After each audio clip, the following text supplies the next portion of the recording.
Hello दोस्तों, आज perfect world episode 154 के बारे में बताया जाएगा, तो चलिए शुरू करते हैं। आकाश धुंधला सुनहरा था, मानो रेगिस्तान में हर जगह गाद उड़ रही हो। वास्तव में ये सिर्फ शून्यता थी जो क्यूई डाओलिन के हाथ के गिरने के कारण उत्पन्न हुई थी। वह अविश्वसनीय रूप से दबंग था। उसका असली शरीर नहीं आया था, फिर भी एक हाथ अमर महल के एक शक्तिशाली बूढ़े नौकर को कुचलकर मार डालने में सक्षम था, जिससे वह खूनी रोशनी में बदल गया जो जलकर राख हो गया। यह अतुलनीय रूप से चौंकाने वाला था। गॉडेस एकेडमी के भीतर हर किसी ने महसूस किया कि उनके रोंगटे खड़े हो गए हैं और वे अविश्वसनीय रूप से स्तब्ध महसूस कर रहे हैं। एक शक्तिशाली व्यक्ति जो स्वर्गीय देवता के क्षेत्र के करीब था, इतनी आसानी से मार डाला गया। होंग। नतीजा ये हुआ कि यहाँ हंगामा मच गया। क्यूई डाओलिन अतुलनीय रूप से शक्तिशाली था, वह इतने अत्याचारी अंदाज में दिखाई देता था, जिससे हर किसी पर बहुत गहरा प्रभाव पड़ता था। अब हर कोई उनके पिछले शब्दों में उनकी निर्णायकता को समझ गया। उन्होंने कहा था कि सर्वोच्च विशेषज्ञ और दिव्य ज्वाला क्षेत्र के विशेषज्ञ उनके शिष्य को मारने के लिए प्रकट हो सकते हैं। उन्हें इसकी बिल्कुल भी परवाह नहीं होगी। यह वैसा ही था जैसे कई हजार साल पहले दो शिष्यों को तब तक पीटा जाता था जब तक कि वे फिर कभी सामने नहीं आए। हालांकि यदि कोई विशेषज्ञ बहुत आगे बढ़कर अपने शिष्य को नुकसान पहुंचाना चाहता है, तो यह निश्चित रूप से ठीक नहीं था। इस समय उसने एक बार फिर से घोषणा की कि भले ही इम्मोर्टल पैलेस के लोग सीमा पार कर गए हों, फिर भी वह बिना किसी पश्चाताप के उन्हें मार डालेगा। यह एक दुष्ट व्यक्ति था। उस संप्रदाय के अनंत शिष्य नहीं थे। भले ही यह एक महान संप्रदाय था जिसके शिष्य हजारों से लेकर हजारों की संख्या में थे। एक बार उकसाने पर क्यूई डाओलिन अभी भी उन्हें साफ कर देगा, उन्हें भारी शक्ति से नष्ट कर देगा। इस समय हर किसी को एहसास हुआ कि उसने कितनी दृढ़ता से अपना मन बना लिया था, और साथ ही परिणाम कितने गंभीर थे। ओल्ड क्यूई बहुत दुर्जेय है। यद्यपि उनका नाम कुख्यात है, उनके शिष्य के लिए इस प्रकार की दबंग शक्ति वास्तव में एक प्रकार की अच्छी खबर है। सबसे अच्छा सुरक्षात्मक छाता है। यहाँ तक कि गॉडेस एकेडमी के उच्च स्तरीय आंकड़ों ने भी हल्के से आह भरी। देखते ही देखते हजारों साल बीत गए। अतीत की क्यूई डाओलिन अधिक शक्तिशाली हो गई थी। वर्तमान दुनिया में कोई भी उसे घेरने और मारने को तैयार नहीं था। अतीत का छोटा क्यूई अब उठ खड़ा हुआ था, सबसे शक्तिशाली संप्रदाय के आकाओं के साथ बराबरी पर खड़ा होने में सक्षम था। किसी पागल से कोई दुश्मन नहीं बनना चाहता था, नहीं तो पूरा कुनबा शांत नहीं होता। जब अन्य लोग और युवा पीढ़ी के लोग अपनी स्तब्ध अवस्था से जागे, तो वे सभी आपस में चर्चा करने लगे। वे बुरी तरह हिल गए। ये वास्तव में एक शातिर व्यक्ति था। उसने इम्मोर्टल पैलेस को कोई बड़ी चीज भी नहीं माना। मिट्टी का बड़ा हाथ गायब नहीं हुआ। एक बार फिर अमर महल के उत्तराधिकारी को पकड़ने के लिए नीचे पहुंचा। स्वर्ग। अमर महल के उत्तराधिकारी को छीन लिया जाएगा। क्या वह भी मरने वाला है? कुछ लोग घबराकर चिल्लाने लगे। अकादमी के छात्रों के बारे में भूल जाए, विभिन्न संप्रदायों से आए व्यक्ति, यहाँ तक कि अकादमी की संरक्षक भावना, दाव रक्षक और अकादमी प्रमुख भी हैरान रह गए। यदि इम्मोर्टल पैलेस के उत्तराधिकारी की मृत्यु यहीं हुई, तो प्रभाव बहुत अधिक होंगे। यह उस बूढ़े नौकर के स्तर की बात नहीं थी, भले ही यह स्वयं शिष्य के लिए हो या विरासत के चेहरे के लिए। यह निश्चित रूप से एक तूफान खड़ा कर देगा। वह प्राचीन अस्तित्व जो पुरातन युग के बाद से निष्क्रिय पड़ा था, उच्च लोकों में एक खूनी तूफान को भड़काने के लिए फिर से जागृत हो सकता है। क्या वह सचमुच कार्रवाई करने जा रहा है? अमर महल का उत्तराधिकारी वास्तव में बदकिस्मत है। बहुत दयनीय है। उसका हुआंग से सामना हुआ और फिर उसने इस अजीब दाव मास्टर क्यूई को उकसाया। वह अकाल मृत्यु मरने वाला है। बहुत से लोग हवा की ओर देखते हुए धीरे धीरे बोल रहे थे। मिट्टी के बड़े हाथ ने अमर महल के उत्तराधिकारी को ऐसे पकड़ लिया जैसे कोई विशालकाय सरीसृप को पकड़ रहा हो।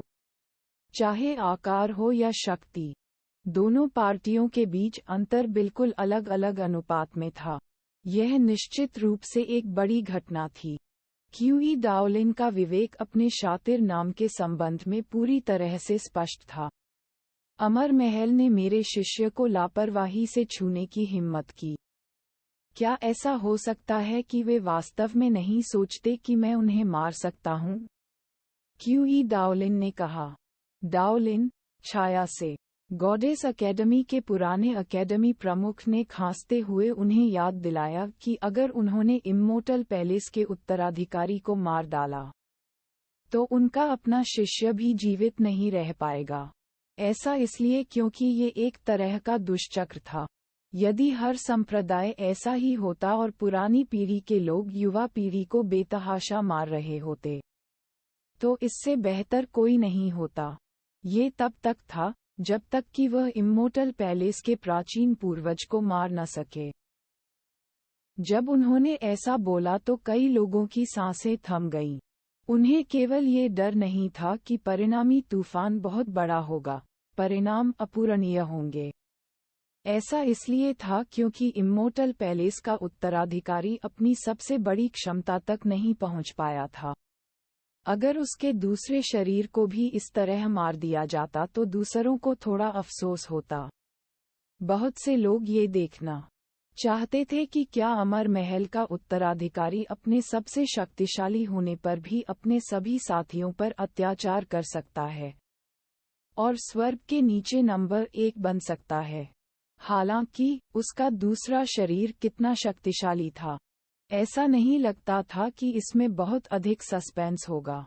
उसके असली शरीर के लिए विरोधियों से मुकाबला करना निश्चित रूप से कठिन होगा। पापियों को क्षमा किया जा सकता है, लेकिन उसे अभी भी अपने जीवन के बदले में खजाने का उपयोग करना होगा। शून्य में बड़े हाथ ने अमर महल के उत्तराधिकारी को पकड़ लिया और एक भयंकर झटके के साथ सबसे पहले एक कांस्य महल गिर गया, जो मुट्ठी के आकार का था। ये संप्रदाय के बेजोड़ सर्वोच्च खजाने कांस्य अमर महल की नकल में बनाई गई एक जादुई कलाकृति थी। तभी बहुरंगी रोशनी फूट पड़ी। अमर पंख युद्ध कवच उतर गया। पंख एक के बाद एक शून्य में संघनित होते गए। इसके बाद एक विशाल हलबर्ट जो शुभ ऊर्जा से कल कर रहा था, प्रकट हुआ। यह अस्थि ग्रंथों से ढका हुआ था और यह अत्यंत असाधारण था। इसके अलावा उसके हिलाने पर जो खजाना निकला उनमें कई डिब्बे भी थे जिनके भीतर अमूल्य बहुमूल्य औषधियां थीं। अमर महल का उत्तराधिकारी उदास था। सरीसृप की तरह दूसरे द्वारा पकड़ा जाना और इस तरह हिलाया जाना उसके पूरे जीवन का सबसे बड़ा अपमान था। आगे चलकर वह चाहे कितना भी शक्तिशाली क्यों न हो जाए, इस दाग को धोना कठिन होगा। उसका चेहरा राख हो गया था। उसकी आंखें ठंडी थीं। इस अपमान को सहते हुए उसने दांत पीस लिए। उसके मुंह से खून की धार बह निकली। हर किसी ने सदमे के भाव प्रकट किए। इम्मोर्टल पैलेस का उत्तराधिकारी आज बहुत बदकिस्मत था। उसे गुरु और शिष्य की इस जोड़ी का सामना करना पड़ा। वह निश्चित रूप से अपने सिर और चेहरे पर गंदगी के साथ लौटने वाला था, जिसके बारे में बात करने के लिए कोई खास गरिमा नहीं थी। यंगस्टर, यह एक सबक है। आपने मेरी सुप्रीम बीइंग ब्लडलाइन को ये कहकर अपमानित किया कि यह सड़ गई है और बर्बाद हो गई है। क्या अंत में आप फिर भी मेरे शिष्य से नहीं हारे? क्यूई डाओलिन ने ठंडे स्वर में कहा। उसने 3 गुप्त खजानों को पकड़ लिया और उन पर नजर डाली। उसने अमर महल के उत्तराधिकारी के लिए अमर पंख कवच फेंक दिया, क्योंकि यह उसके उत्तराधिकारी के प्रतीकात्मक कीमती कपड़े थे। यदि सुप्रीम बीइंग ब्लडलाइन का कोई व्यक्ति इसे पहनता है तो यह अनुचित होगा। इसके अलावा वह जानता था कि शी हाओ के पास प्रतीत होता है कि फटे हुए कवच का एक सेट था जो इन दिव्य कपड़ों के खिलाफ खड़ा हो सकता था। फिर उसने खाली पल्ला उठाया। इस समय दूसरों के बारे में भूल जाओ, यहाँ तक कि कई पुरानी पीढ़ी के लोगों की आंखें भी इच्छा से जलने लगीं। ये बात बहुत ज्यादा स्वर्ग विरोधी थी। इस हलबट के साथ कोई भी आसानी से शून्य को काट सकता है और तुरंत दूरी में भाग सकता है। यह एक अमूल्य खजाना था। ये बहुमूल्य हलबट खराब नहीं है, इस पर अमर महल की बहुत सी छापें नहीं हैं। यह आपकी वस्तु नहीं है, इसलिए यह मेरे शिष्य के लिए युद्ध में लूट का काम करेगी। उन्होंने इसे सीधे शी हाओ की ओर उछाल दिया। ये पुरानी बात है कि वह वास्तव में विनम्र नहीं था। आखिरकार एक कुख्यात व्यक्ति था। जिन चीजों को वह पसंद करते थे वे सीधे ले लेते थे, इससे वास्तव में दूसरों की आंखें लाल हो जाती थीं। शी हाओ बेहद उत्साहित थे। उच्च लोकों में पहुंचने के बाद वह हमेशा इस हलबट को चाहता था। उसने कभी यह उम्मीद नहीं की थी कि यह आज उसके हाथों में आ जाएगा। इसमें कोई संदेह नहीं कि इससे उसकी लड़ने की क्षमता बहुत बढ़ जाएगी। इम्मोर्टल पैलेस के उत्तराधिकारी के साथ कई बड़ी लड़ाइयां लड़ने के बाद अगर गोली भट्टी नहीं होती तो उसे निश्चित रूप से काट दिया गया होता। ये बहुमूल्य पतवार बहुत दुर्जेय था, शून्य को चकनाचूर करने में सक्षम था। यहाँ तक कि देवता भी इसे स्वीकार नहीं कर सकते थे। सबसे महत्वपूर्ण बात ये थी कि इस हलबट के साथ स्वर्गीय देवता अब उसके ऊपर नहीं रह सकते थे, जब तक कि वे क्यूई डाओलिन की तरह गुप्त रूप से नहीं पहुंचे और पहले से ही शून्य को सील कर दिया। तुरंत बाहर की ओर पकड़ लिया। आप इस घटिया तांबे के महल को भी वापस ले जा सकते हैं।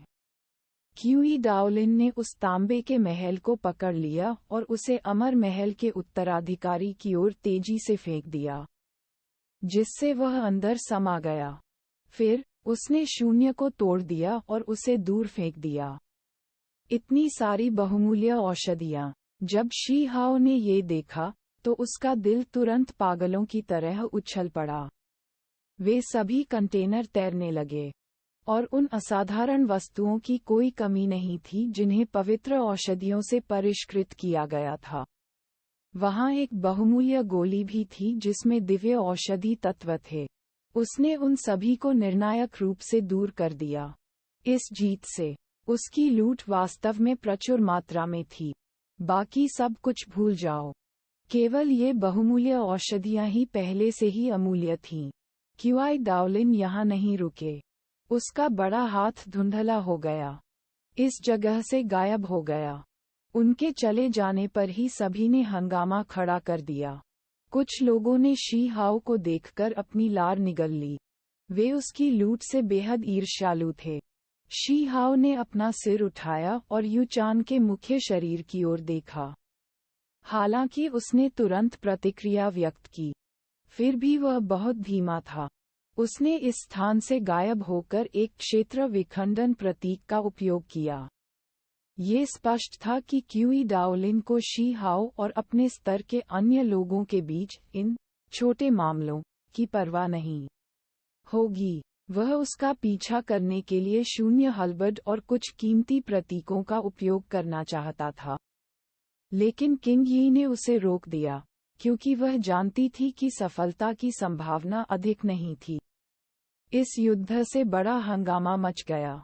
हर संप्रदाय में खबर फैल गई। ये स्पष्ट था कि कई महान संप्रदायों की नज़र में शी हाओ से उत्पन्न खतरा तेजी से बढ़ रहा था। बेशक उन्होंने इम्मोर्टल पैलेस के उत्तराधिकारी को भी हल्के में नहीं लिया। उन्हें और भी खतरनाक माना।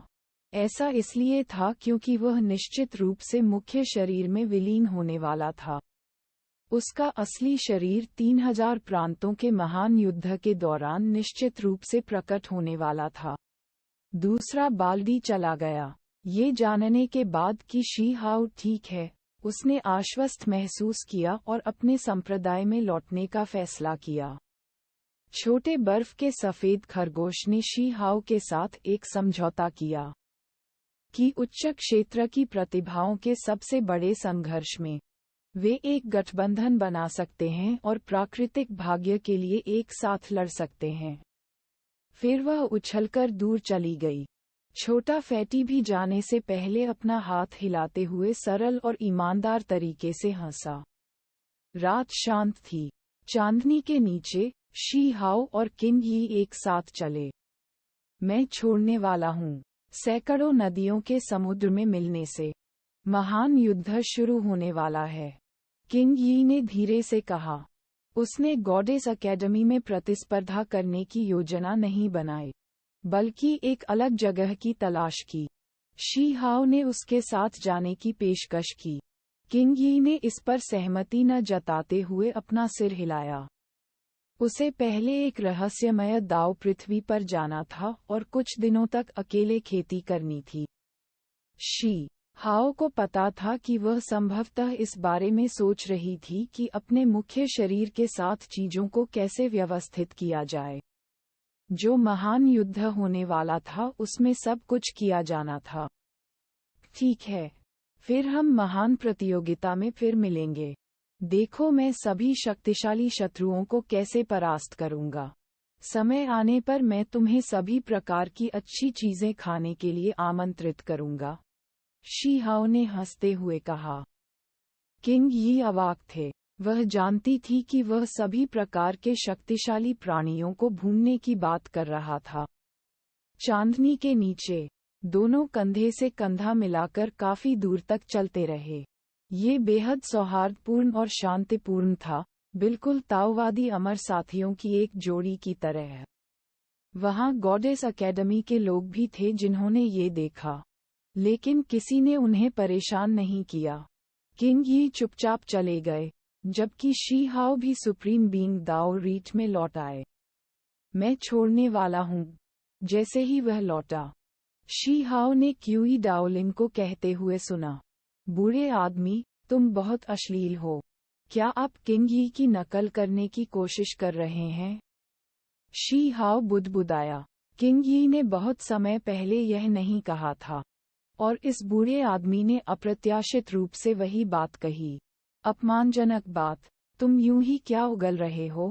तुम्हें लगता है कि मेरे पास तुम्हें देखने में बर्बाद करने का समय है? क्यूई डाओलिन ने घूर कर देखा। शी हाओ तुरंत गंभीर हो गया, अब चुटकुले नहीं सुना रहा था। अपनी बात सुनने के लिए तुरंत अपनी अभिव्यक्ति को ठीक कर रहा था। थरीवाल्ट कॉफिन से अमर प्रकाश की 10 धारियां उड़ गईं। असीम निर्जन गहराइयों में कुछ समस्याएं उत्पन्न हुईं। मैं चारों ओर देखने जा रहा हूँ, उसने झुंझलाते हुए कहा। इन पिछले कुछ दिनों के दौरान उन्होंने कई गहन पूछताछ की और परिणामस्वरूप कुछ जानकारी प्राप्त की। शी हाओ का दिमाग हिल गया। जो प्रवेश करते हैं वे सभी मर जाते हैं। आप जोखिम लेने जा रहे हैं। मृत्यु के स्थान हैं, लेकिन जीवन के कुछ स्थान भी हैं जिन पर कुछ संप्रदायों का कब्जा है। मैं कोई जोखिम नहीं लेने जा रहा हूँ, क्यूई डाओलिन ने कहा। शी हाओ शांत हो गए। ये बूढ़ा आदमी इतने लंबे समय तक जीवित रहा था। अन्य संप्रदाय उसे खत्म करने में असमर्थ थे, इसलिए उसके पास निश्चित रूप से जीवन बचाने के उपाय थे, न कि मूर्खता के कारण खुद को मौत के घाट उतारना। बस, उसकी भौहें फिर से एक साथ चिपक गईं। उसे अभी अभी एक कुख्यात समर्थक मिला था, लेकिन यह व्यक्ति जल्द ही जाने वाला था। ये कोई अच्छी बात नहीं थी। जाने से पहले मुझे कुछ बातें बतानी हैं, और फिर हम फायर प्रांत में एक महत्वपूर्ण स्थान का दौरा करेंगे।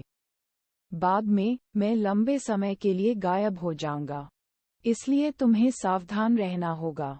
जब शी हाओ ने ये सुना तो उसने सिर हिलाया। वह डिवाइन स्ट्राइकिंग स्टोन और एम्परर बटरफ्लाई की तलाश के लिए भी निकलने वाला था। तब वह युद्ध में भाग लेने जा रहा था। याद रखें, महान युद्ध शुरू होने के बाद मेरे लिए अमर महल के कमीने से छुटकारा पाएं। सुप्रीम बीइंग ब्लडलाइन को बदनाम मत करो, क्यूई डाओलिन ने बेहद गंभीरता से कहा। उसकी आंखें चौड़ी हो गईं। ठीक उसी समय जब शी हाओ अपना सिर हिलाने वाला था, क्यूई डाओलिन ने कहा, भले ही वह बेहद शक्तिशाली है और आप संभवतः उसके प्रतिद्वंद्वी नहीं हैं, फिर भी आपको उसे मारने का तरीका सोचना होगा। शी हाओ को तुरंत सुनने का मन नहीं हुआ। उसका चेहरा उतर गया और बोला, पुरानी बात है, क्या कह रहे हो? मैं पहले ही उसे 2 बार हरा चुका हूँ। फिर भी आपको नहीं लगता कि मैं उसे मार सकता हूँ? आपको मुझे इस तरह कम नहीं आंकना चाहिए। क्यूई डाओलिन ने आह भरते हुए कहा, यदि हाल ही में चारों ओर घूम रही खबरें न होतीं, तो मुझे इसके बारे में पता भी नहीं चलता। जो संसार का भ्रमण कर रहा है वह तो दूसरा शरीर है। हमने उसे कमतर आंका है। यह एक गंभीर समस्या थी। वह गहराई से समझ गया था कि अमर महल के उत्तराधिकारी का मुख्य निकाय निश्चित रूप से और भी मजबूत होने वाला था। एक बार जब वे विलीन हो गए, तो उनकी खेती की भविष्यवाणी करना कठिन होगा। उनकी राय में इम्मोर्टल पैलेस के उत्तराधिकारी को उन प्राचीन शैतानों को हराने का विश्वास भी था। जब शी हाओ ने ये सुना, तो वह इसे स्वीकार करने को तैयार नहीं था। वह कितना शक्तिशाली हो सकता है? हास्यास्पद स्तर तक शक्तिशाली। यह निश्चित रूप से 2 निकायों को एक साथ जोड़ने जितना सरल नहीं होगा, बल्कि शक्ति में अचानक वृद्धि होगी। एक बार जब वे विलीन हो जाएंगे, तो उसकी लड़ने की शक्ति ज्वालामुखी की तरह फूट जाएगी। क्यूई डाओलिन ने आह भरते हुए कहा। उन्होंने भी यह अनुमान नहीं लगाया था कि इम्मोर्टल पैलेस गुप्त रूप से इस प्रकार की प्राचीन पद्धति की खेती करेगा। ऐसा इसलिए था क्योंकि ऐसा करना बेहद कठिन था, साथ ही बेहद खतरनाक भी था। उन्होंने मूल रूप से सोचा था कि इम्मोर्टल पैलेस केवल यूचान पर इसका परीक्षण कर रहा था। उन्होंने कभी उम्मीद नहीं की थी कि उनके अपने उत्तराधिकारी ने भी इसकी खेती की थी। इस दुनिया में वास्तव में 2 ही लोग सफल हुए। शी हाओ ने भौहें चढ़ाईं और कहा, क्या यह इतना डरावना है? उस प्राचीन पद्धति की वास्तव में किस प्रकार की पृष्ठभूमि है? अगर मुझे करना होगा, तो मैं किंग यी से इसके लिए पूछूंगा और इसे थोड़ा विकसित भी करूंगा। यह आपकी कल्पना से भी अधिक भयानक है। एक अमर अस्तित्व द्वारा निर्मित कुछ। हालांकि, आपको इसे सीखने का प्रयास नहीं करना चाहिए। एक आदमी से 2 आदमी, एक गलती और बहुत बड़ा मुद्दा खड़ा हो जाएगा। अमर अस्तित्व? शी हाओ हैरान था। उसने तुरंत उस शक्तिशाली अस्तित्व के बारे में सोचा जो निचले क्षेत्र में 5 फेस पर्वत के नीचे दबा हुआ था। वह अस्तित्व अत्यंत भयानक है। अफवाह ये है कि यह अस्तित्व सबसे प्राचीन युग के एक बेजोड़ प्राणी की मरणोपरांत संतान है, और शायद कुनपेंग से संबंधित है। बेशक, ये सब सिर्फ अफवाहें हैं, क्यूई डाओलिन ने कहा। जब शी हाओ ने ये सुना, तो उसके भीतर बड़ी ज्वाला भड़क उठी। उन्होंने तुरंत इसके बारे में पूछा। क्यूई डाओलिन ने अपना सिर हिलाया। उन्होंने भी कुछ ही अफवाहें सुनी।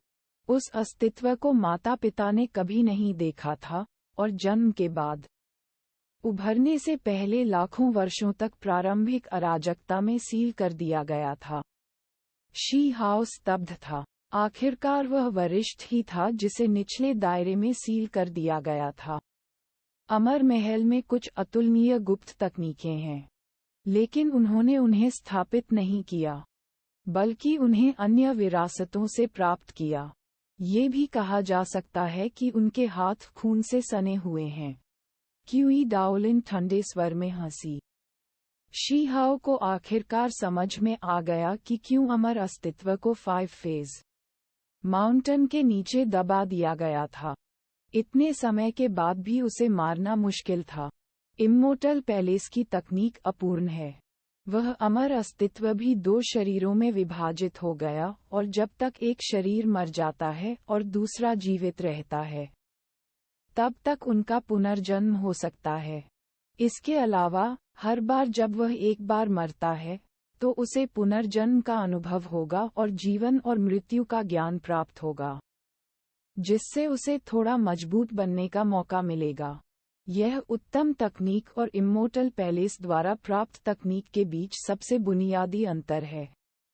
खेती करने के लिए दो शरीरों में अलग हो जाएं। जब दोबारा विलीन हो जाएं तो और भी अधिक शक्तिशाली हो जाएं। हालांकि, अमर अस्तित्व की परिपूर्ण तकनीक में जीवन और मृत्यु का पुनर्जन्म था, जिससे आगे की प्रगति की अनुमति मिली।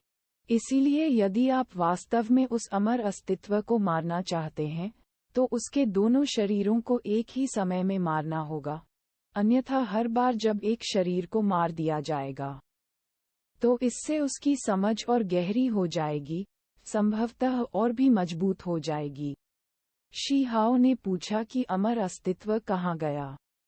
यह अस्तित्व निश्चित रूप से उसके पक्ष में खड़ा था, लेकिन उसने जो जानकारी प्राप्त की वह अफवाहों के समान थी कि वह लंबे समय से निर्जन क्षेत्र की गहराई में प्रवेश कर चुका था। ऐसा लगता है कि यही हर चीज की जड़ है। क्या ऐसा हो सकता है कि अंततः सभी को वहां जाना पड़े?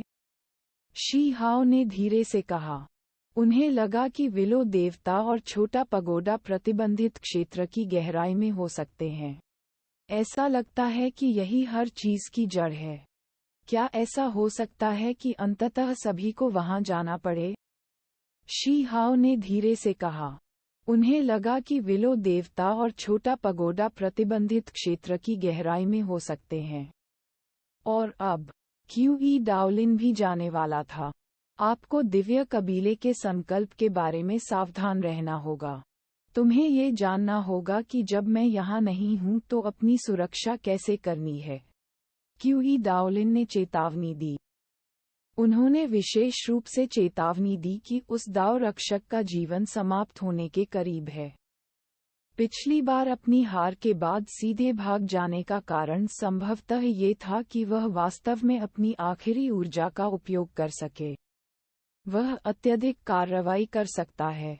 निसंदेह, यदि दिव्य कबीले के दाव रक्षक ने कार्रवाई की, तो वे निश्चित रूप से पीछे नहीं हटेंगे, जहां तक आवश्यक हो, आगे बढ़ेंगे। शी हाओ ने कहा, खुद को बचाने के मेरे पास अपने तरीके हैं। अब उसके पास दो दायरे टूटने वाले प्रतीक थे, इसलिए उसे चिंता करने की जरूरत नहीं थी। उसे बस शांतिपूर्वक महान प्रतियोगिता शुरू होने का इंतजार करना था। जब वह दोबारा बाहर आएंगे तो शायद बिल्कुल अलग ही नजारा होगा। उसने पहले सुना था कि हर बार जब प्रतिभाओं की यह अतुलनीय लड़ाई शुरू होती है, तो सबसे कम अवधि 1 वर्ष होगी, सबसे लंबी अवधि अप्रत्याशित रूप से 100 साल तक चलेगी। इससे पहले कि भीतर के लोग बाहर आ जाएं, सबसे लंबे समय के दौरान कोई ऐसा व्यक्ति भी था जिसने स्वर्ग की अवहेलना की और सीधे स्वर्गीय देवता के स्तर तक पहुंच गया। फिर कड़ी मेहनत करो, उस अमर प्राचीन को दर्ज करें। सबसे बड़े प्राकृतिक भाग्य के अलावा असाधारण दिव्य फल, अमर खजाने और अन्य चीजें हैं। उनमें से कोई भी आपके शेष जीवन के लिए बहुत फायदेमंद होगा। उदाहरण के लिए, स्वर्गीय देवता फल, एक बार जब आप इसे खाते हैं, क्यूई डाओलिन की आंखें चमकीली थीं, लेकिन उसे इस बात का काफी अफसोस भी था कि वह अपने अंदर नहीं जा सका। अन्यथा, वह निश्चित रूप से उन संत लकड़ी, स्वर्गीय देवता फल, अमर कोर और अन्य चीजों को साफ कर देगा। अंदर बहुत सारी दिव्य वस्तुएं थीं, ऐसी चीजें जिनकी सभी बड़े संप्रदाय लालसा रखते थे। यही कारण है कि वे शिष्यों के पोषण और उन्हें भाग लेने के लिए प्रोत्साहित करने पर इतना केंद्रित थे। भले ही वे नंबर 1 न बन सकें, जब तक वे जीवित निकल सकते हैं, वे अकल्पनीय रूप से शानदार फसल प्राप्त करेंगे। उदाहरण के लिए, विभिन्न खतरों से मुझे क्या सावधान रहना है? शी हाओ ने मार्गदर्शन मांगते हुए पूछा। कई खतरे हैं, और हर बार यह अलग होता है, क्यूई डाओलिन ने कहा। फिर, उन्होंने याद दिलाया कि भले ही दिव्य कबीला हार गया था, लेकिन वह उन्हें नीचा नहीं देख सकता था। शी हाओ ने मन ही मन बुदबुदाया कि उस कबीले का पतन कैसे हो गया। उनकी तथाकथित असाधारण प्रतिभा यूयू, अगर हाल ही में स्वर्ग के जनादेश पत्थर के साथ विलय के लिए नहीं होती, तो ऐसा कोई रास्ता नहीं था कि वह इतना शक्तिशाली बन पाता। इतने लंबे समय तक उसके साथ लड़ते हुए, मैं जानता था कि तुम लापरवाह हो रहे हो। दिव्य कबीला सरल नहीं है। इससे पहले इतिहास में, एक युवा व्यक्ति था जो 3 स्वर्ग के जनादेश पत्थरों के साथ विलीन हो गया था, जिसे 3 स्टोन हेवनली मोनार्क के रूप में जाना जाता था। क्यूई डाओलिन ने अपना सिर हिलाया। क्या स्वर्ग के जनादेश पत्थर के 3 टुकड़ों के साथ विलय? क्या उसकी स्वाभाविक योग्यता स्वर्ग की अवहेलना करती है? शी हाओ हैरान था। पुरातन युग में 6 महान खगोलीय पिंड थे, लेकिन वे अभी भी केवल 6 स्वर्ग के जनादेश पत्थर थे। कोई ऐसा व्यक्ति था जो अप्रत्याशित रूप से अकेले स्वर्ग के जनादेश पत्थर के 3 टुकड़ों में विलीन हो गया। उनकी योग्यता सामान्य थी, असाधारण प्रतिभा नहीं। उनके साथ विलय से पहले, वह अस्पष्ट और अज्ञात था, क्यूई डाओलिन ने कहा, और फिर उसने गंभीरता से कहा, हालांकि 3 पूर्ण परिवर्तनों से गुजरने के बाद, चाहे उसकी योग्यता में कितनी भी कमी क्यों न हो, वह अभी भी अकल्पनीय रूप से शक्तिशाली बन गया। क्या वह अभी भी जिंदा है? शी हाओ ने भौहें चढ़ा दी। अफवाह ये है कि कुछ अमर प्राचीन खंडहरों की खोज के बाद उनका ठिकाना खो गया था, क्यूई डाओलिन ने कहा। फिर, उन्होंने कहा, समुद्र में एकत्र होने वाली सैकड़ों नदियों ने लंबे समय से लोगों को छानना, नाम दर्ज करना शुरू कर दिया है। आपने इस पर ज्यादा ध्यान नहीं दिया, जबकि मेरे पास भी अब ज्यादा समय नहीं बचा है। तुम्हें स्वयं ही कोई उपाय सोचना चाहिए। शी हाओ अवाक था। ये बूढ़ा आदमी बहुत गैर जिम्मेदार था, है ना?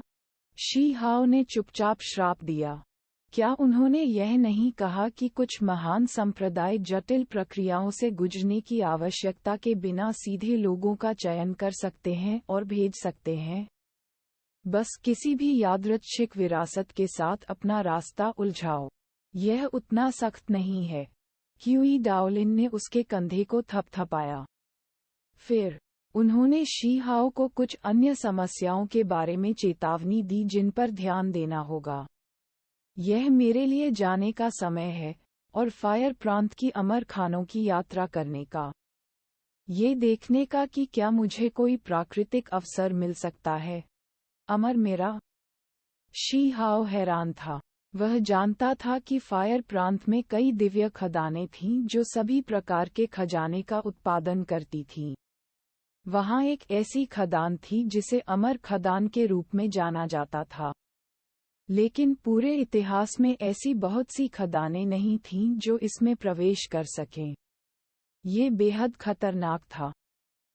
बेहद खतरनाक। जिस कारण से मैंने दाव संस्कार को यहाँ रखा, वह ठीक इसलिए था क्योंकि मैं उस प्राचीन खदान पर करीब से ध्यान दे रहा था। मैंने पहले ही कई वर्षों तक प्रतीक्षा की है। इस बार, अवसर की एक संक्षिप्त अवधि, एक क्षणभंगुर अवसर हो सकता है। क्यूई डाओलिन ने पहले सैकड़ों कुलों से चोरी की थी, और उसने एक हड्डी का टुकड़ा लूट लिया था जिस पर कुछ गुप्त अफवाहें दर्ज थीं। इसके माध्यम से, वह अमर खदान के उद्भव के संकेतों की खोज करने में सक्षम था। इतने सालों के इंतजार के बाद आखिरकार उसे कुछ सुराग मिले। दाव मास्टर, कुछ ज्ञान और अनुभव प्राप्त करने के लिए मुझे अपने साथ ले आओ। अच्छा। क्यूई डाओलिन प्रसन्नतापूर्वक सहमत हुए। फायर प्रांत पूरी तरह से घास के मैदानों से बना नहीं था। भीतरी गहराइयों में विभिन्न प्रकार के भूभाग थे, यह एक रेगिस्तान था जहां घास का एक तिनका भी नहीं उगता था। हर जगह रेत थी। गुरु और शिष्य की जोड़ी करीब 6 दिनों तक इंतजार कर चुकी थी, उनका धैर्य खोने को था। फिर एक असामान्य घटना घटी। दूर दूर तक जमीन पर दरारें दिखाई दीं, जिससे चकाचौंध अमर रोशनी निकल रही थी। इसके अलावा समय बीतने के साथ महान दाव गड़गड़ाहट की आवाजें हवा में गूंजने लगीं, जो और अधिक स्पष्ट होती गईं। शी हाओ हाँफने लगा। इस बीच क्यूई डाओलिन ने लंबे समय तक उस क्षेत्र में शानदार आंखों से घूरते हुए कार्रवाई की थी। ऐसा लग रहा था मानो वे जलती हुई मशालें हों। उनका पूरा शरीर अस्थि ग्रंथों से ढका हुआ था। होंग, जमीन की सतह फट गई। पृथ्वी से एक बड़ा पहाड़ उठा, जो आदिम अराजकता की धुंध से घिरा हुआ था। यह अतुलनीय रूप से विशाल और प्रभावशाली था। पहाड़ के लगभग आधे रास्ते पर एक प्राचीन गुफा थी जिससे शुभ बहुरंगी रोशनी निकलती थी। हवा में अमर धुंध फैल गई, जिससे एक चौंकाने वाला दृश्य पैदा हो गया। बहरा कर देने वाली महान दाव ध्वनियां समुद्र की तरह गड़गड़ाने लगीं। इतने लंबे समय तक इंतजार किया, लेकिन वह दिन सचमुच आ गया है। क्यूई डाओलिन अब क्लैम नहीं रहे। चकाचौंध प्रतीकों को जारी करते हुए वह बेहद भावुक दिख रहे थे। वह शी हाओ को अपने साथ ले आया और सीधे वहां पहुंच गया। यह एक प्राचीन खदान थी। जैसे ही उन्होंने प्रवेश किया, पवित्र आभा की एक लहर उठी जिसने क्यूई डाओलिन को बहुत कांप दिया। अमर दाओ आभा, यदि ऐसा होता तो वह इस स्थान को एक अमर गुफा बना सकता था, चाहे कोई भी कीमत चुकानी पड़े। हालांकि कुछ ही समय बाद उनकी उम्मीदें टूट गईं। उसे भयावह आभा की लहर महसूस हुई। ये कोई अच्छी जगह नहीं थी। अज्ञात खतरे थे। ये स्वाभाविक नहीं है। इसे किसी ने बनाया है, शी हाओ ने कहा। उन्होंने इसे प्राचीन खदान कहा, लेकिन इसे गुफा आवास कहना अधिक सही था। जब वे अंदर चले गए, तो यह अप्रत्याशित रूप से एक महल हॉल जैसा था। इसके अलावा वहां कुल्हाड़ी की नक्काशी और तलवार के निशान थे। ये बिल्कुल स्पष्ट था कि ये मानव निर्मित थे। कुछ ठीक नहीं लग रहा है। ये तलवार के निशान, ब्लेड के निशान असाधारण विशेषज्ञों द्वारा छोड़े गए थे। क्यूई डाओलिन चिंतित था। उनके जैसा शक्तिशाली व्यक्ति अपने साधना क्षेत्र में, जो बाहरी दुनिया की चीजों से प्रभावित महसूस नहीं करता था। यहाँ तक कि यहाँ पहुँचने के बाद उसकी अभिव्यक्ति भी बदल गई। ये एक बेजोड़ निषिद्ध अस्तित्व द्वारा पीछे छोड़ दिए गए थे। उसकी पुतलियां तेजी से सिकुड़ गईं। वह गुफा की दीवारों को घूरता रहा। जितनी देर तक वह देखता रहा, वह और अधिक चकित होता गया।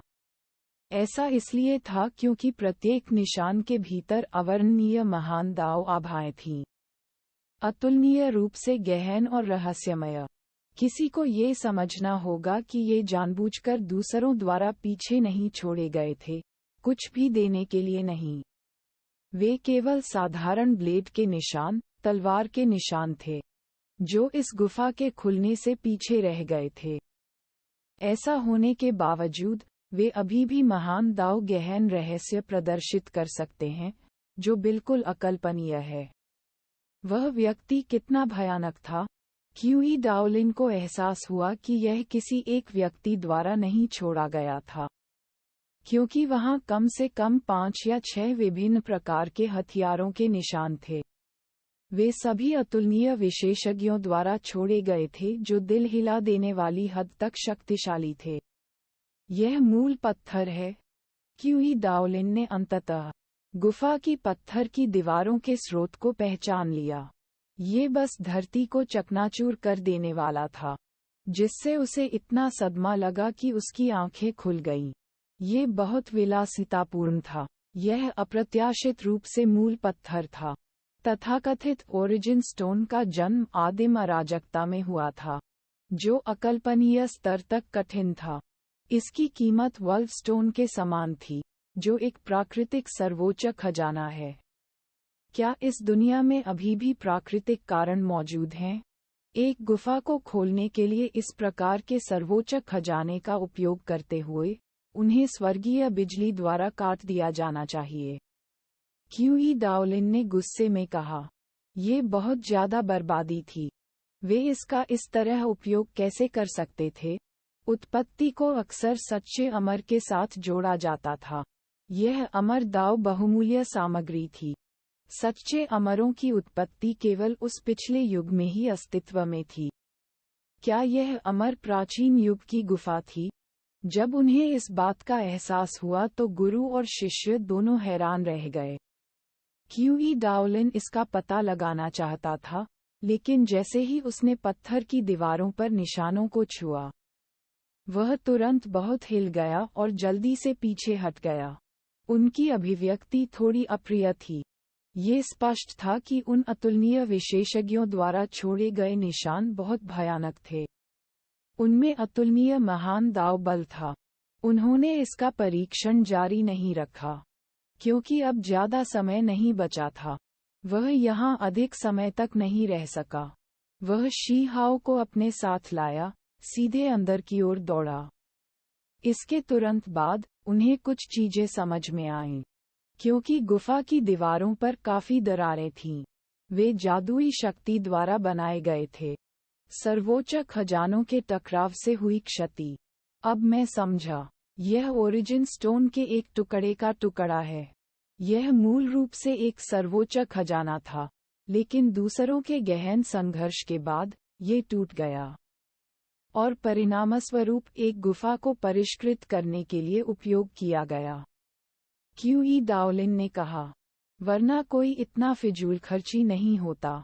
ऐसा होने के बावजूद ये भी प्रदर्शित हुआ कि यह स्थान कितना असाधारण था। कई अतुलनीय विशेषज्ञों ने इसमें अपना रास्ता बनाया, इसे एक प्राचीन खदान में बदल दिया। ये स्थान दूसरों को आशान्वित कर गया, जो रहस्य की धुंध से घिरा हुआ था।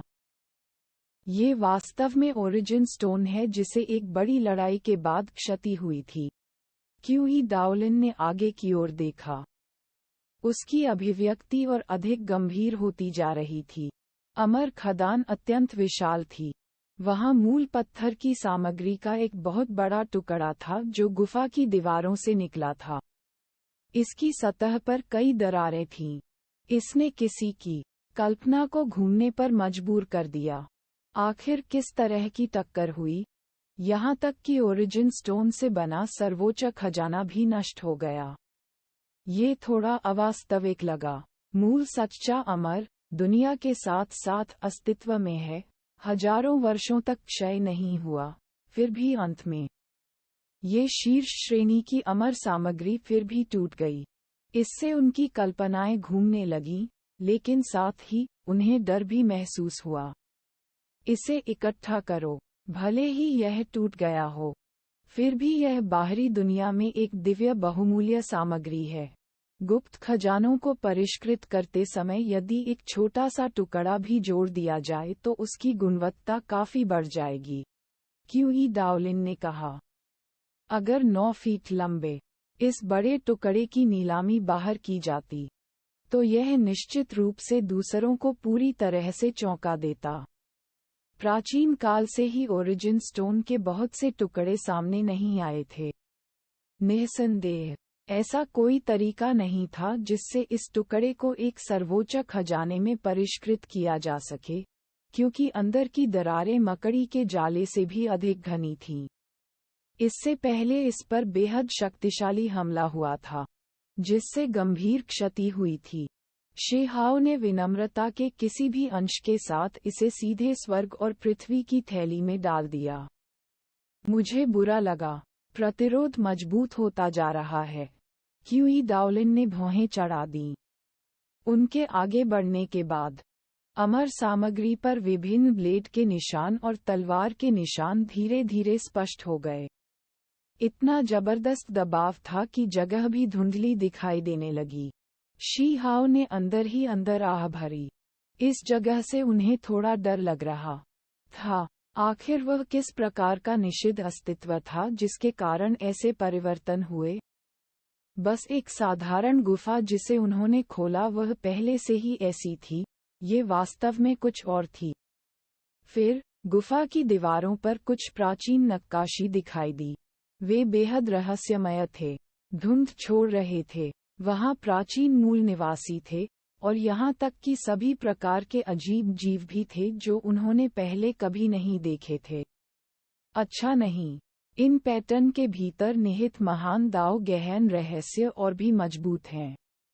क्यूई डाओलिन ने अपने कदम धीमे कर दिए, उसका चेहरा गंभीर हो गया। उसके माथे पर पसीना भी दिखने लगा। उसकी आंखों की पुतलियां से तेज प्रकाश प्रकट हुआ। उन्होंने अपनी पूरी ताकत से इसका विरोध करने के लिए 8-9वीं स्वर्ग कला का प्रसार किया।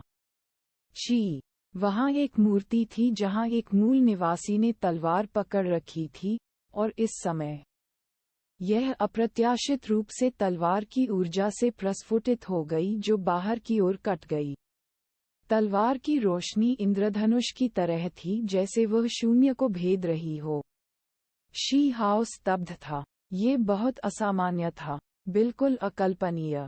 वह व्यक्ति कितना शक्तिशाली था जिसने इस स्थान को बनाया, यहाँ तक कि जो मूर्तियाँ खुदी हुई थीं वे भी इतनी भयानक थीं। यहाँ तक कि क्यूई डाओलिन की ठंड भी इसे केवल चकमा देती है, इसे सीधे लेने का फैसला नहीं करती है। यह अच्छा है कि यह सिर्फ तलवार रखने वाला एक मूल निवासी है। क्यूई डाओलिन ने अपना पसीना पोंछा।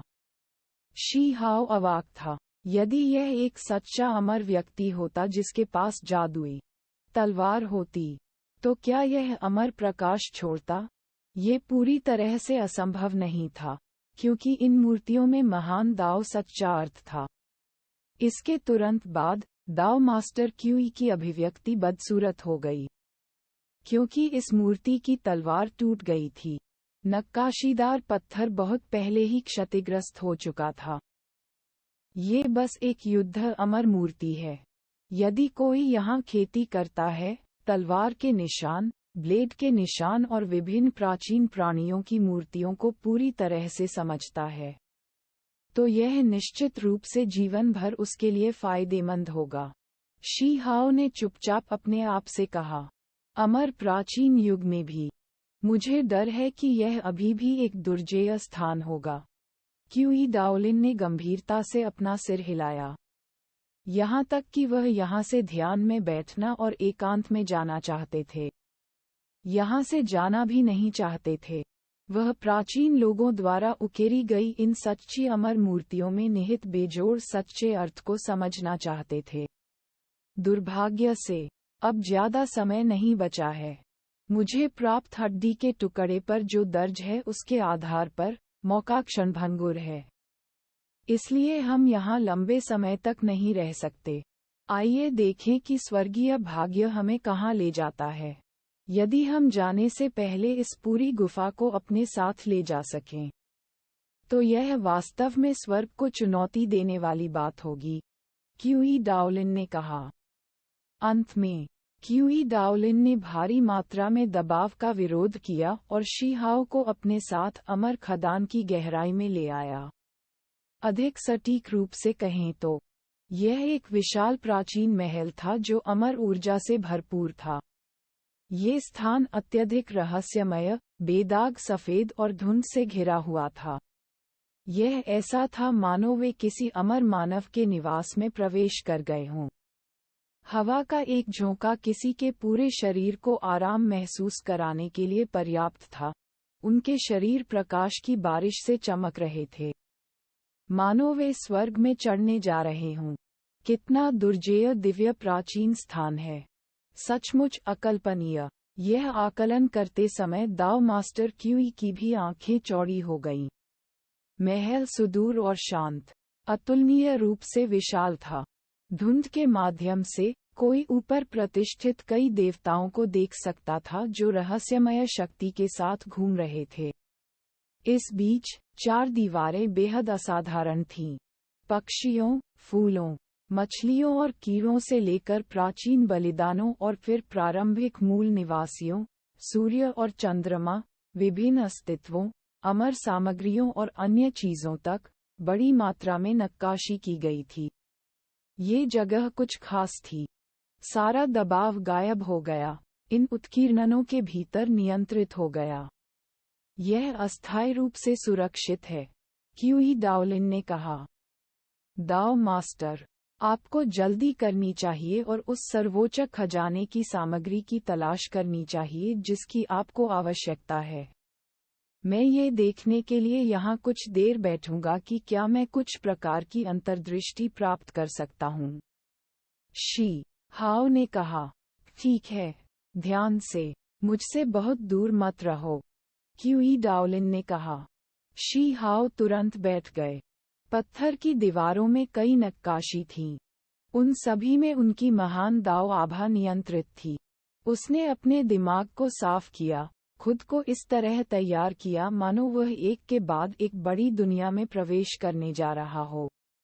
इसके तुरंत बाद कुछ ऐसा हुआ जिससे शी हाओ पूरी तरह से अनजान था, जिससे क्यूई डाओलिन हैरान रह गया। उसने आश्चर्य की दृष्टि से शी हाओ की ओर देखा। शी हाओ के सिर के पीछे प्रकाश की एक अंगूठी दिखाई दी। फिर वह सघन होकर दर्पण की भांति शुभ और तेजस्वी बन गया। इससे वह एक कृषक की तरह प्रतीत होता था जो न केवल एक प्राचीन भिक्षु की तरह दिखता था, बल्कि एक दिव्य स्वामी की तरह भी दिखता था। उसके पीछे की दिव्य अंगूठी अप्रत्याशित रूप से घूम रही थी और एक के बाद एक इन चित्रों को प्रतिबिंबित कर रही थी। ब्लेड के निशान, कुल्हाड़ी के निशान, मूल निवासी, सूर्य और चंद्रमा और सभी प्रकार के जीव। ऐसा प्रतीत होता है कि यह इन सभी प्राचीन रेखा चित्रों का अनुकरण कर रहा है। ये लड़का, उसके पास इस प्रकार की क्षमता थी।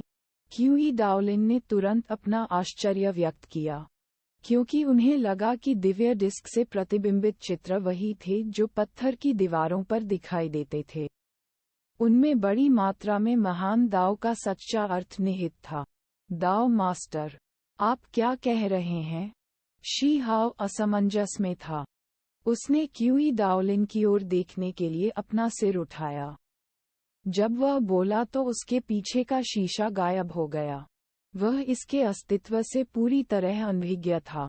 क्यूई डाओलिन चौंक गया और फिर उसने कहा, कोई बात नहीं। तुम जारी रखो, मेरे बारे में चिंता मत करो। विचलित मत होइए। तुम्हें पहले की तरह ही खेती करनी चाहिए। परिणामस्वरूप, कुछ ही समय बाद, जब शी हाओ ने सोचना और समझना शुरू किया, तो वह प्रतीक डिस्क फिर से उसके सिर के पीछे एक अनमोल दर्पण की तरह उभरी। इसने गुफा में विभिन्न प्राचीन रेखा चित्रों को प्रतिबिंबित किया, जिससे उनके महान दाव पर प्रकाश पड़ा। क्यूई डाओलिन की पुतलियां तेजी से सिकुड़ गईं और उस दिव्य डिस्क जैसे दर्पण को घूरने लगीं। ऐसा लगा जैसे उसे कुछ एहसास हो गया हो, लेकिन उसने अपना मुंह नहीं खोला। इसके तुरंत बाद, वह जाने के लिए मुड़ा, इस डर से कि उसका समय समाप्त हो जाएगा। उसे शीघ्रता से कार्य करने की आवश्यकता थी। इसलिए वह उन देवताओं की ओर दौड़ा जो उसके सामने पूरे रास्ते पवित्र थे। इसके तुरंत बाद, शी हाओ ने एक बार इन सभी प्राचीन मूर्तियों को देखा। इस बीच, उसके पीछे दिखाई देने वाली रहस्यमयी रोशनी सभी चित्रों को प्रतिबिंबित करते हुए, आकाश को रोशन करने में सक्षम लग रही थी। पहली बार इन चीजों को समझने का प्रयास करने के बाद, उन्हें पता चला कि यहाँ के महान दाव बहुत कठिन थे, थोड़े समय में समझना असंभव था। वह ये देखने के लिए आगे बढ़ा कि क्यूई डाओलिन को किस तरह की अच्छी चीजें मिलीं। केवल, उसके सिर के पीछे का प्रकाश दर्पण कभी गायब नहीं हुआ। वह वहीं चमकता रहा। दाओ मास्टर क्यूई बेहद हैरान महसूस करते हुए वहीं खड़े रहे। उन्होंने एक के बाद एक पवित्र की जा रही वस्तुओं को देखा। ये है, शी हाओ भी चौंक गया। वे देवता थे। जिसकी पूजा की जा रही थी वह अप्रत्याशित रूप से विभिन्न अमर खजाने थे जो धुंधली चमक के साथ बह रहे थे। वे धुंध से ढके हुए थे। दृश्य चौंकाने वाला था। कोई आश्चर्य नहीं कि इसे अमर खान कहा जाता है। यह अप्रत्याशित रूप से ऐसा था। दाओ मास्टर क्यूई ने आह भरी और कहा, वस्तुओं की यह पंक्ति, उनमें से हर एक ने अतीत और वर्तमान को हिलाकर रख दिया। उनमें से कोई भी उच्च लोकों के संप्रदाय के आकाओं की आंखें लाल कर देगा, एक दूसरे का कत्लेआम करेगा और उन पर खूनी लड़ाई लड़ेगा। स्वर्ग दोष पत्थर, विश्व पत्थर, मूल पत्थर, बस एक यादृच्छिक नज़र के साथ। कोई 4 या 5 सर्वोच्च खजाना सामग्री देख सकता है जो केवल हड्डी की किताबों में दर्ज की गई थी और वास्तविक दुनिया में ढूंढना मुश्किल था। शी हाओ भी हैरान था। वे सभी सर्वोच्च खजाने के लिए कच्चे कोर थे। उनमें से कोई भी अमूल्य मूल्य का यादृच्छिक था। क्यूई डाओलिन को स्थानांतरित कर दिया गया। उसकी बड़ी आस्तीन हिल गई, उन सभी को ले जाने वाली थी, लेकिन प्रकाश और छाया टूट गए और बुदबुदाती ऊर्जा की तरह वे गायब हो गए, कुछ भी नहीं में बदल गए। अब कुछ भी नहीं बचा था। क्या भ्रम? उन्हें पहले ही किसी ने ले लिया था। उसके माथे पर नसें उभर आईं। ये बहुत ज्यादा अफसोस की बात थी। ये स्पष्ट था कि अमर प्राचीन युग में भी यह स्थान एक पवित्र महल था जो सभी प्रकार की बेजोड़ अमर सामग्री प्रदान करता था। आस पास शी हाओ ने इशारा किया। दूसरी तरफ कुछ सामग्रियां थीं जिनसे किसी की भी आंखें लाल हो गईं। शून्य सोना, 5 चरणों वाला सोना, महान लुओ अमर सोना। ऐसा लग रहा था मानो क्यूई डाओलिन की आंखों में आग की लपटें उठ रही हों। उसका मन बहुत ऊपर नीचे हो रहा था। उसके लिए खुद को नियंत्रित करना मुश्किल हो रहा था। उनकी महान आस्तीन चाल, लेकिन परिणामस्वरूप ये बिल्कुल वैसा ही था जैसा अभी था। शून्य में बदल गया। जब उसका हाथ छूटा तभी वे पुनः प्रकट हुए। नीच। क्यूई डाओलिन ने धीमी दहाड़ जारी की। यहाँ तक कि शी हाओ को भी अतुलनीय रूप से खेद महसूस हुआ। उसने बहुमूल्य पर्वत में प्रवेश किया, लेकिन उसे कुछ भी प्राप्त नहीं हुआ। इससे बुरा कुछ नहीं था। इससे गुरु और शिष्य को बहुत निराशा हुई। ट्रू ड्रैगन हॉर्न, फीनिक्स चोंच, गुरु और शिष्य पागल होने वाले थे। उन्होंने जो खजाना देखा वह अकल्पनीय था। वे सभी चीजें जो केवल किंवदंतियों में प्रकट हुई थीं। दुर्भाग्यपूर्ण बात ये थी कि क्यूई डाओलिन इसमें से कुछ भी प्राप्त करने में असफल रहा। मुझे यह मत कहो कि यह जगह पूरी तरह से खाली है। अगर ऐसा मामला है, तो मुझे इस पूरी जगह को नष्ट कर देना चाहिए। दाओ मास्टर क्यूई क्रोधित थे। वह सीधे सबसे ऊंचे, सबसे केंद्रीय बिंदु को देखते हुए आगे बढ़ा। वहां जो वस्तुएं पवित्र की गईं वे अत्यंत दुर्लभ और बहुमूल्य थीं। जब शुद्ध सफेद धुंध साफ हो गई, तो वहां कोई भ्रम नहीं था। ये बाकी जगहों से काफी अलग था। वहां एक पत्थर है। शी हाओ को सुखद आश्चर्य हुआ। क्यूई डाओलिन भी प्रभावित हुआ। उच्चतम बिंदु पर अप्रत्याशित रूप से कुछ था। क्या वे इसे प्राप्त कर पाएंगे? उसने उसे इकट्ठा करने के लिए जल्दी से अपनी आस्तीन बाहर निकाली। कुछ ही देर बाद उसका चेहरा उतर गया। उन्होंने इसे प्राप्त किया, लेकिन इसका अध्ययन करने के बाद उन्होंने निष्कर्ष निकाला कि यह कोई सर्वोच्च खजाना नहीं था, केवल मुट्ठी के आकार का काला पत्थर था। यह एक चट्टानी आवरण है। एक बहुमूल्य सामग्री को पहले इस काली चट्टान के चारों ओर लपेटा गया था और उच्चतम केंद्रीय बिंदु पर पूजा की गई थी, लेकिन वह गायब हो गई। क्यूई डाओलिन गुस्से में था। वह आकाश की ओर गरजा। वे ये भी देखने में सक्षम नहीं थे कि वह क्या था जो उच्चतम बिंदु पर पवित्र किया गया था। केवल एक पत्थर की खाल छोड़कर। इससे पछतावा महसूस हुआ। संभवतः इसका उपयोग किसी अमर प्राचीन व्यक्ति द्वारा किया गया था। ये स्थान स्पष्टतः एक पवित्र बहुमूल्य महल है, शी हाओ ने कहा। क्यूई डाओलिन ने तुरंत कार्रवाई की, लगातार ब्रह्म की ओर अपनी आस्तीनें लहराईं। हांग ध्वनि के साथ, अंततः 3 या 4 बहुमूल्य सामग्रियां थीं जिन्होंने किसी प्रकार की प्रतिक्रिया उत्पन्न की, जिससे महान दाव गड़गड़ाहट ध्वनि उत्पन्न हुई। केवल इन सभी दिव्य सामग्रियों को सील कर दिया गया था। यद्यपि अनंत समय बीतने के बाद शक्ति कम हो गई थी, सीलें टूट गईं। फिर भी उन्हें हिलाना मुश्किल था। इससे वे सचमुच सदमे में आ गए। आओ अचानक एक अजीब सी चीख की आवाज आई जिससे रूह कांप उठी। खतरे की एक शक्तिशाली लहर आ रही थी, जो प्राचीन महल के भीतर से उठी थी। मेरे लिए खुल जाओ, क्यूई डाओलिन ने 8वीं-9वीं स्वर्ग कला का उपयोग करते हुए दहाड़ लगाए।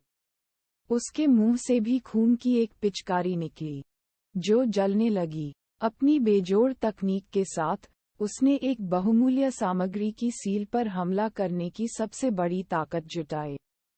होंग, उसने अपना हाथ बढ़ाया, और फिर उसने शी हाओ को पकड़ लिया और जल्दी से इस महल से बाहर निकल गया।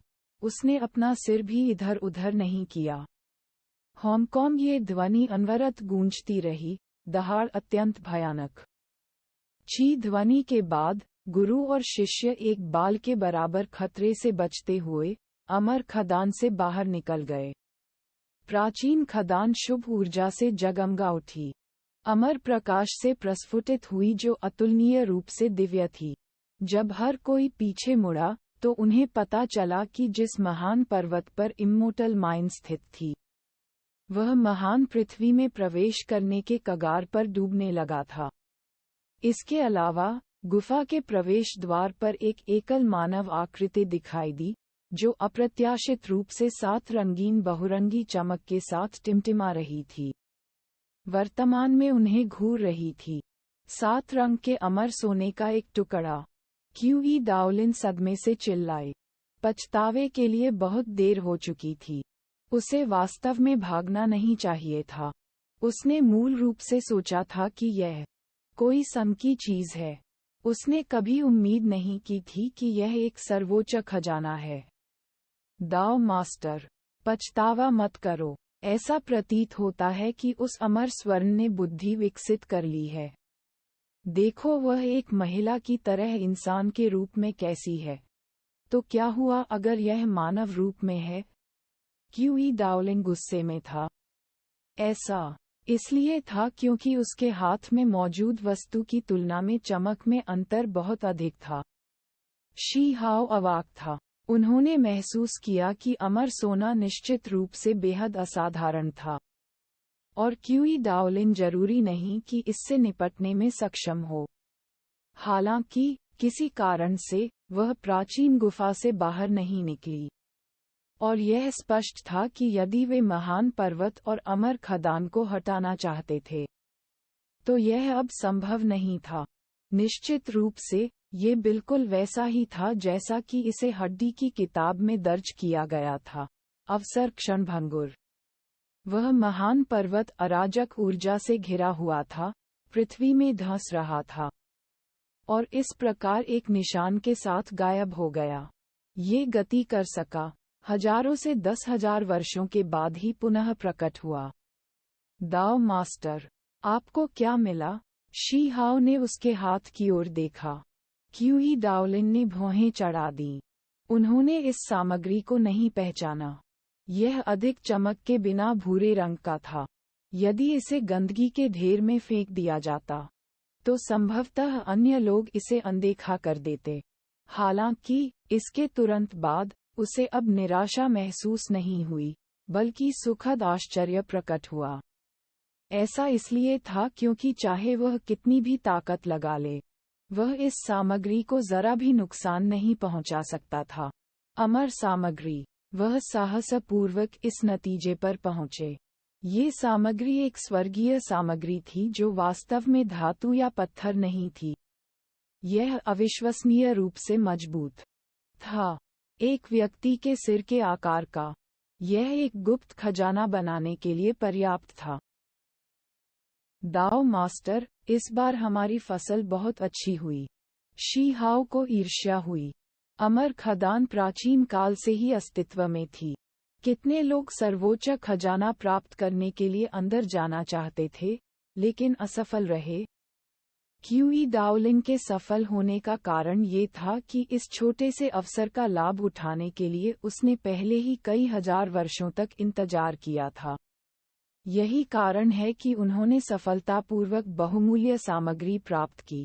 ऐसा होने के बावजूद, यदि समाचार बाहर आया, तो यह अभी भी उच्च लोगों को हिला देने के लिए पर्याप्त होगा। यह अमर पदार्थ था। इससे सभी बड़े संप्रदायों की आंखें लाल हो जाएंगी। प्राचीन काल से कितने टुकड़े प्रकट हुए थे। नौजवान, तुम्हारा लाभ मुझसे कम नहीं है। क्यूई दाओलिन ने आश्चर्य की दृष्टि प्रकट की और उसे देखने के बाद बोला, मुझे किस प्रकार के लाभ प्राप्त हुए? शी हाओ बड़बड़ाया, चिंता मत करो, ये जल्द ही स्वयं प्रकट हो सकता है। साथ ही, अब मैं आपको ये भी याद दिला दूं कि भविष्य में यदि कभी आपका सामना महान रहस्यों से भरी किसी जगह से हो, तो आपको रुकना होगा और उसका सावधानीपूर्वक अध्ययन करना होगा। भले ही आप इसे तुरंत समझ न सकें, फिर भी आपको इसका सावधानीपूर्वक अध्ययन करने के लिए समय निकालना होगा। क्यूई दाओलिन ने बार बार चेतावनी दी। आखिरकार उनके अलग होने का समय आ गया। लगता है शी हाओ ने कुछ सोचा है। दाओ मास्टर, सुप्रीम हॉल को एक बड़े कछुए की पीठ पर ले जाया जा सकता है, जो निचले क्षेत्र से आ रहा है। वो, मुझे पता है। सिल्वर फीनिक्स इसे देखने वाला पहला व्यक्ति था, लेकिन अंत में इम्मोर्टल पैलेस के उत्तराधिकारी और कुछ अन्य पुराने नौकरों ने इसका पीछा करना शुरू कर दिया। क्यूई दाओलिन ने सिर हिलाया। शी हाओ स्तब्ध था, लेकिन उसे फिर से राहत महसूस हुई। ये ऐसी चीजें थीं जिनके बारे में कुछ असाधारण प्रतिभाएं भी जानती थीं। उस समय, वे चांदी के बालों वाली महिलाओं का एक साथ पीछा करते थे। तो क्यूई दाओलिन को कैसे पता नहीं चल सकता था? उन्होंने निश्चित रूप से इस मामले को किसी अन्य की तुलना में अधिक बारीकी से देखा। मैं निश्चित रूप से विरासत को फिर से प्रकट करूंगा। क्यूई दाओलिन का पूरा शरीर चमक उठा, उसकी आंखें दृढ़ थीं, अतुलनीय जुनून से जल रही थीं। फिर, उसने शून्य को तोड़ दिया और सीधे चला गया। इसके बाद शी हाओ भी फायर प्रांत, देवी प्रांत, इस क्षेत्र से प्रस्थान करते हुए अपने रास्ते पर चला गया। उन्होंने अपनी यात्रा भी जारी रखी।